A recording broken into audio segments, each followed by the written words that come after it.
39절에서 43절의 말씀입니다. 누가복음 23장 39절에서 43절의 말씀 우리 함께 봉독합니다. 시작. 달린 행악가 중 하나가 비방하여 이르되 내가 그리스도가 아니냐 너와 우리를 구원하라 하되 하나님 그 사람을 부르짖어 이르되 내가 동일한 정죄를 받고서도 하나님을 두려워하지 아니하느냐. 우리는 우리가 행한 일에 상당한 보응을 받은 것이니 이에 당연하거니와 이 사람이 행한 것은 옳지 않은 것이 없느니라. 이르시되 예수여 당신의 나라에 임하실 때 나를 기억하소서 하니. 아멘. 예수께서 이르시되 내가 진실로 너희에게 이르노니 오늘 내가 나와 함께 영원히 있으리라 하시니라. 아멘. 오늘 누가복음 23장 39절에서 43절의 말씀을 가지고 진심이면 통한다라는 제목으로 하나님 말씀을 함께 나누기를 원합니다. 우리 앞뒤로 옆으로 인사하는 시간 가지겠습니다. 잘 오셨습니다. 잘 오셨습니다. 잘 오셨습니다. 잘 오셨습니다. 예. 잘 오셨습니다.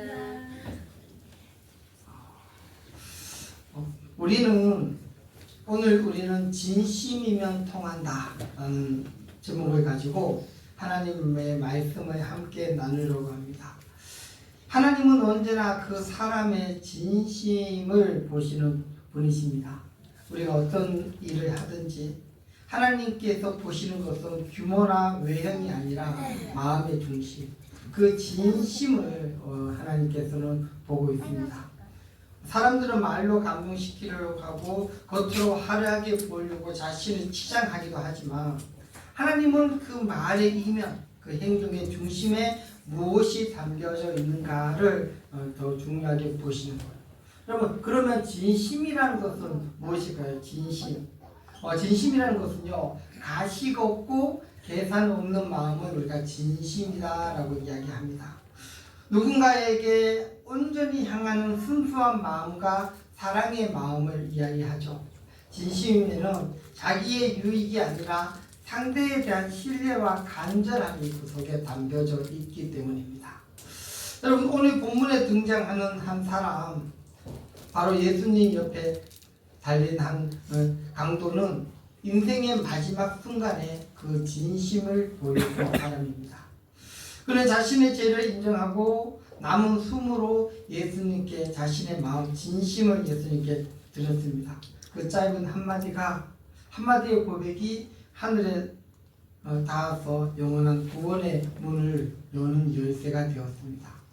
오늘 우리는 그 강도의 이야기를 통해서 하나님께서는 진심을 어떻게 받으시는지, 그리고 우리의 진심이 어떻게 복음의 능력으로 이어지는지 우리 한번 살펴보았으면 좋겠습니다.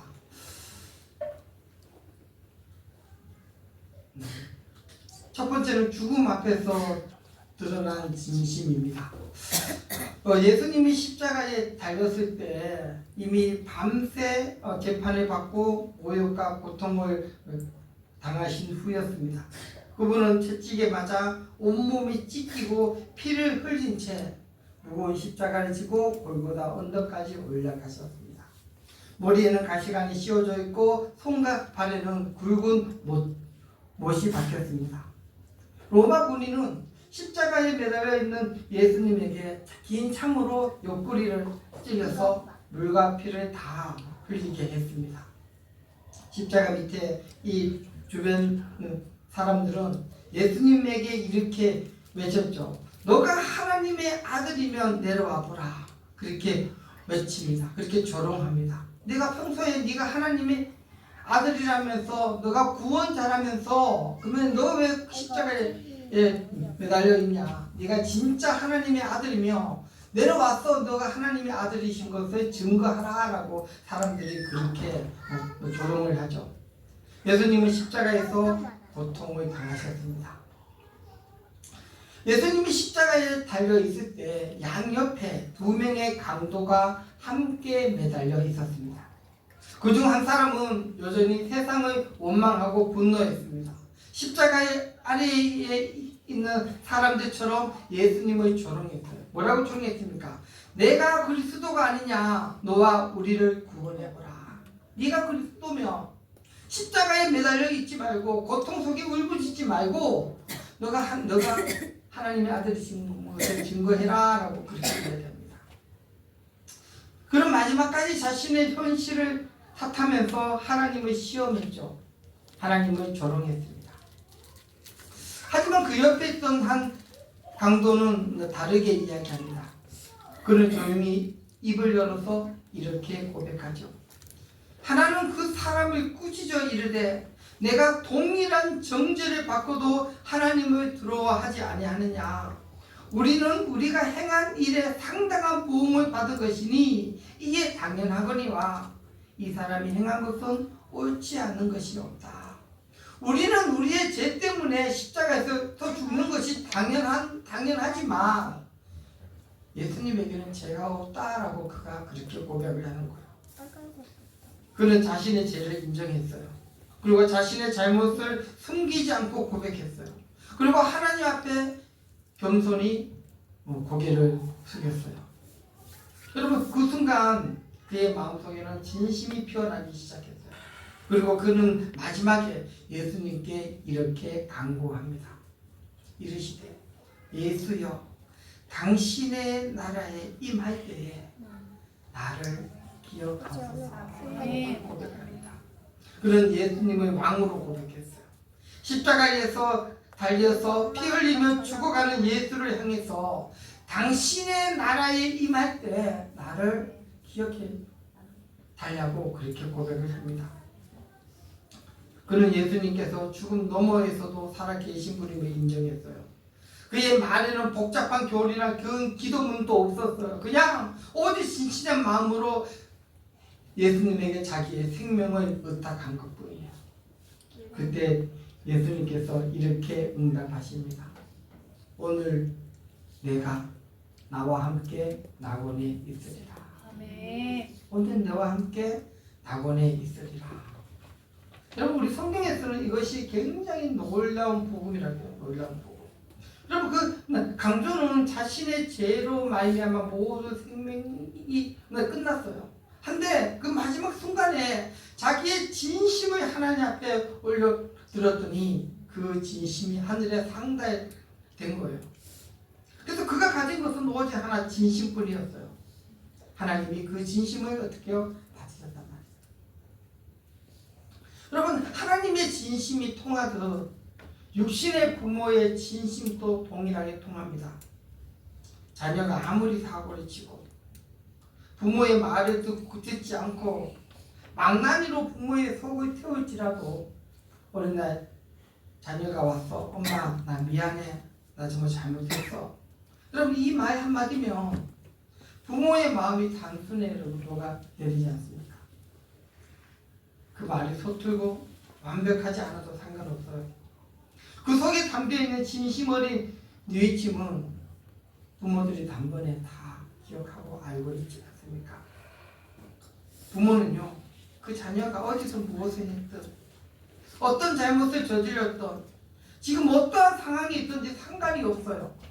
그 한마디 엄마 미안해, 내가 잘못했어. 그 진심이면 부모의 마음이 확 열리는 거잖아요. 여러분, 이것이 여러분 진실의 힘이에요. 진실의 힘. 진심은 무너진 관계를 회복하고 닫힌 마음을 열고 사랑의 문을 여는 하나님의 마음의 언어이기 때문에. 누가복음에 봐보면요, 한 아버지에게 2명의 아들이 있었어요. 근데 둘째 아들이 살아있는 아버지에게 와서 이야기합니다. 아버지, 당신이 돌아가시면 나에게 줄 재산이 있지 않습니까? 그 재산을 지금 나눠주세요 라고 이야기합니다.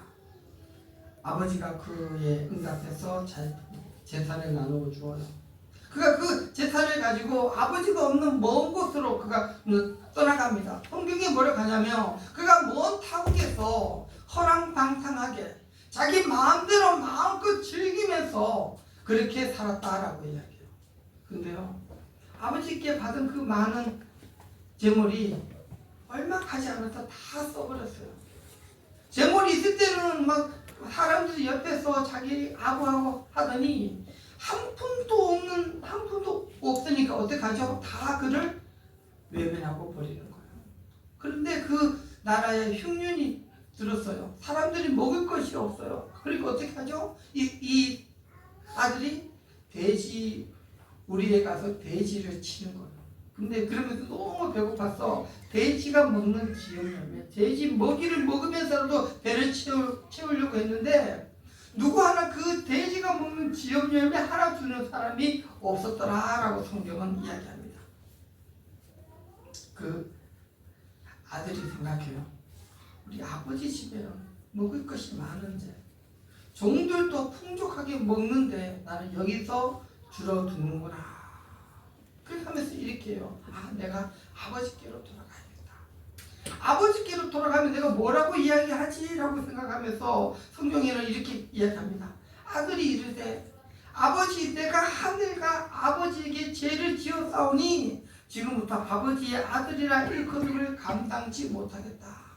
내가 아버지께 가서 나 이제 아버지의 아들이 아니니까 그냥 종으로 품꾼의 하나로서 저를 써주세요. 그렇게 이야기하면은 아버지께서 나의 죄를 나의 잘못을 용서하시겠지라고 그렇게 아들이 생각했어요. 아들이 아버지가 있는 집으로 돌아갑니다. 근데 저 멀리서 아버지가 아들이 언제 오는지 날마다 밖에 나와서 아들을 기다리고 있었어요. 아들을 발견한 아버지가 뛰어와서 아들을 안으면서 그가 종들에게 이렇게 말합니다. 아버지는 종들에게 이르되 제일 좋은 옷을 내어다가 입혀라. 제일 좋은 옷을 입혀라. 그리고 손가락에 가락지를 끼우고 발에 실을 신겨라. 그리고 살찐 송아지를 끌어다가 잡고 우리가 먹고 즐기자. 내 아들이 죽었다가 다시 살았으니 내가 잃었다가 다시 얻었으므로 내가 그들이 즐거워하는 것이 당연하지 않겠냐라고 이야기해요. 아들은 아버지에게 나는 아버지 종으로서 저를 써주세요라고 이 말만 하고 생각하면서 아버지께 찾아왔는데 진심으로 뉘우치고 돌아왔더니 아버지가 그 아들에게 모든 것들을 다시 회복시켜 주시는 거예요. 여러분 이게 진심이에요, 진심. 여러분 하나님도 똑같은 것 같아요. 우리가 완벽하지 않아도 엎드려서 하나님 좀 도와주세요. 하나님처럼 하나님의 도우심이 필요합니다. 하나님 도와주십시오라고 하는 그 한마디의 고백을 하나님께서 어떻게 해요? 들으신다는 거예요. 그래서 시편 52장 17절에 뭐라고 하냐면 상한 마음을 멸시하지 아니하신다라는 상한 마음. 우리의 상한 마음, 찢어진 마음, 우리의 지금 회복될 수 없는 이 마음을 하나님께서는 멸시하지 않는다. 외면하지 않으신다는 거예요. 우리 마음을 다 아신다는 거예요. 그래서 여러분 하나님은 완벽한 사람을 찾으시는 것이 아니라 진심으로 하나님을 찾는 그 사람을 하나님께서는 찾고 계신 거예요. 그 진심이요 강도의 입에서 나왔어요. 당신의 나라에 임할 때 나를 기억하여 주옵소서. 그 진심이 둘째 아들의 입에서 나왔어요. 아버지 내가 죄인입니다. 나를 아버지의 품꾼으로 써주십시오라고 해서 그것을 나오는 거예요. 여러분 그 진심이 우리의 진실한 고백이 되었으면 좋겠어요. 우리도 하나님 앞에 나올 때 가시적이고 뭔가 나의 피로를 채우기 위해서 나오는 것이 아니라 정말 하나님을 사랑하는 마음으로 정말 나를 구원해 주신 그 하나님을 정말 사랑하는 마음에서 우리가 나올 때 하나님께서는 그 진심을